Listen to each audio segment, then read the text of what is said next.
मुख्तलिफ हिस्सों के साथ साथ आज किश्तवाड़ में भी जो है वो तिरंगा यात्रा निकाली गई है।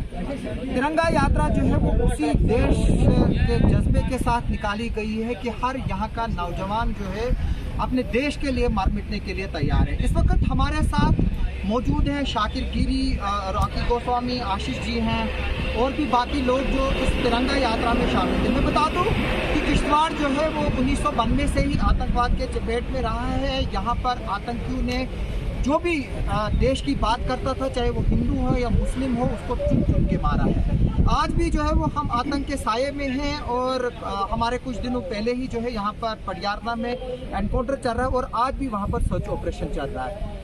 हम बात करेंगे राकी, हमने देखा कि बचपन हमारा जो है वो आतंकवाद में गुजरा, अब अमन आ चुका था, फिर से वही हालात पैदा हो रहे हैं।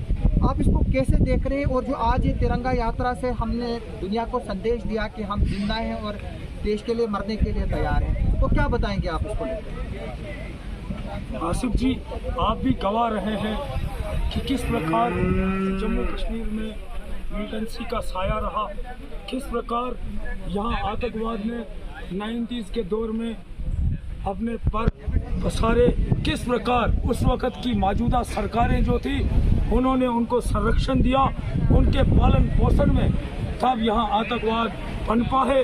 और उस दौर में जिस प्रकार आपने भी कहा किस प्रकार यहाँ पे किलिंग्स हुई, किस प्रकार से टारगेट किलिंग्स हुई, किस प्रकार हिंदुओं को और मुसलमानों को दोनों अनिल जी की किलिंग हुई, शेरू जी की किलिंग हुई, सतीश जी की किलिंग हुई, पूरे सरतल में किलिंग्स हुई, गालीगढ़ में, द्रावा में, चेरजी में।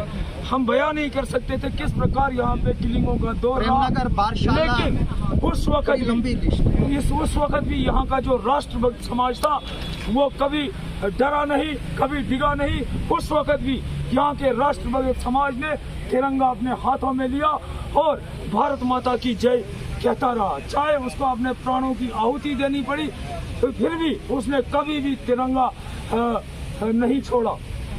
तो शाकिर, आप भी इसका हिस्सा है। ख़ास तौर पर अगर हम बात करें कि ये बताया जा रहा था कि 370 के बाद जो है वो मुस्लिम लोग खास तौर पर तो तिरंगा नहीं उठाएंगे।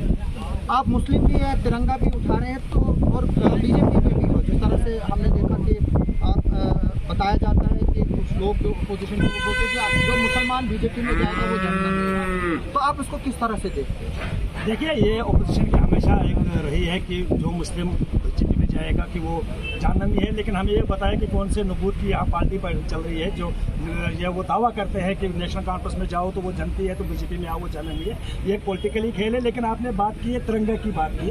देखिए, तिरंगा भारतीय जनता पार्टी नहीं, पूरे जम्मू कश्मीर के अवाम जो थे एक देशभक्त अवाम थी।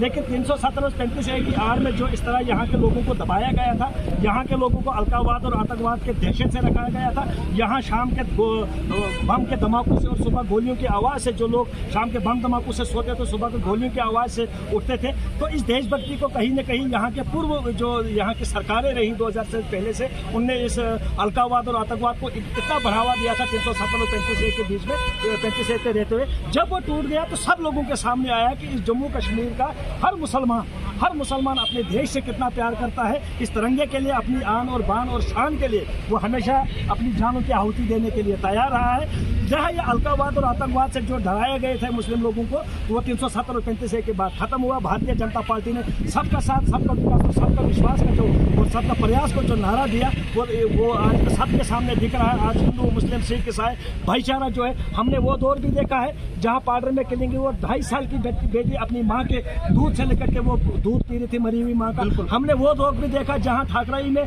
छन्ना में किलिंग हुई। हमने वो दौर भी देखा जहाँ यात्रियों को सरथल रोड से उतारा गया, चुन चुन के मारा गया। हमने सतीश भंडारी की जिस बलिदान से लेके अनिल जी और अजीत जी और चंद्रकांत जी के बलिदान से हमने वो सब कुछ देखा। हमने आतंक का वो दौर देखा जिस आतंक के दौर से अगर बच्चा कोई घर से बाहर निकलता तो उनके माँ बाप उनकी परेशानी के लिए वो शाम को सही सलामत घर आए। लेकिन आज भारतीय जनता पार्टी की इस हुकूमत में, भारतीय जनता पार्टी 2014 के बाद भारतीय जनता पार्टी की सरकार में अमन और अमान और शांति और सुकून की जिंदगी जो लोग जी रहे। राकी, शाकिर ने बात की कि आतंकवाद को खत्म किया जाए, लेकिन आतंकवाद फिर से पनपा और हम देख रहे हैं कि आज फारूक अब्दुल्ला क्लेम कर रहे हैं कि 250 से 300 है और हमारे पास भी इनपुट मिल रहे हैं कि काफ़ी ज़्यादा तादाद में आतंकवादी आए हुए हैं और बॉर्डर पे हमारे लोग ड्यूटियाँ दे रहे हैं, उन पर सवाल उठ रहे हैं कि ये कैसे आए, तो आप इसको किस तरह से देखें? सबसे पहले जिस प्रकार कल फारूक अब्दुल्ला का स्टेटमेंट आया,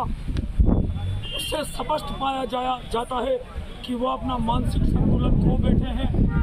किस प्रकार वो हड़बड़ाहट में आकर एक देश विरोधी बयान उन्होंने दिया, लेकिन हमें बड़ा अफसोस होता है, हमें बड़ा अफसोस होता है कि डीडीसी चेयरमैन पूजा ठाकुर के सामने आर्मी और सेना की निंदा की गई। किस प्रकार हमारी डीडीसी चेयरमैन ने एक जिसका मानसिक संतुलन खो बैठा है, उस आदमी का जो सेना को सबर सेना के खिलाफ बताया गया उनके सामने, और वो चुपचाप तमाशा देखती रही और उन्होंने बाइकआउट नहीं किया। और ये स्टेटमेंट की हम आपके माध्यम से कड़ी शब्दों में निंदा करते हैं, और हम अपनी सिक्योरिटी एजेंसी और यहाँ की पुलिस और एलजी इंतजामिया से ये रिक्वेस्ट करते हैं कि ऐसे आदमी को जेलों के अंदर होना चाहिए जो हमारी आर्मी और हमारी सेना के खिलाफ इस कदर स्टेटमेंट दिया करते हैं। ऐसे लोगों का बाहर रहना यहाँ के हालात बिगाड़ने के लिए है। ये मैं बता दूं कि जब फारूक अब्दुल्ला ये स्पीच कर रहे थे, किसी को ये समझ नहीं आया, क्योंकि ये बीच का 45 सेकंड का क्लिप है जो क्योंकि मेरे कान ही सिर्फ उसको सुन रहे थे, बाकी सब मस्ती में थे। जो उसके साथ बैठे थे पूजा जी को भी नहीं पता चला कि उन्होंने क्या बोला। जब ये खबर चली टाइम्स नो पर, उसके बाद ये पता चला कि इसने क्या कहा। आशीष जी, आप भी रहे हैं गवाह, पिछले 24-25 सालों से जर्नलिज्म के फील्ड में हूँ, 10-15 साल से आप भी किश्तवाड़ के डिफरेंट इलाकों में पॉलिटिकल कैंपेनिंग भी कर रहे हैं और बाकी चीज़ें भी जो है वो कर रहे हैं। अब हालात हो रहे हैं तो किस तरह से देखते हैं, और क्या लगता है कि ये जो आतंकवाद अब फिर से वापस आया है, जो हमारी 30 साल की मेहनत थी कि अमन को जो है वो लाया जाए, खासतौर पर जम्मू डिवीज़न जो अब अमन में था, कितना धचका लगा है और आपको क्या लगता है कि क्या करने की जरूरत है? देखिए आसिफ जी, जैसा कि हम देख रहे हैं कि 90 के दशक से यहाँ आतंकवाद जो है उसने अपने पाँव पसारने शुरू किए थे। हमारी लड़ाई जो है ये एक मुल्क के साथ है और एक बहुत बड़ी प्रॉक्सी वार है। पाकिस्तान जैसा मुल्क जो है वो लगातार अपनी स्ट्रेटेजी जो है वो चेंज करता रहता है, क्योंकि कभी नहीं चाहेगा हिंदुस्तान तरक्की करे, हिंदुस्तान आगे बढ़े और जम्मू कश्मीर तरक्की ना करे। वो कभी नहीं चाहेगा, वो कभी नहीं चाहेगा। तभी तो ड्रग्स यहाँ भेजा जा रहा है, जो यहाँ के नौजवानों को वो कोई क्राइटेरिया नहीं है मुस्लिम या हिंदू है, पहले गान भेजी गई, आप ड्रग्स भेजे और मर रहे हैं।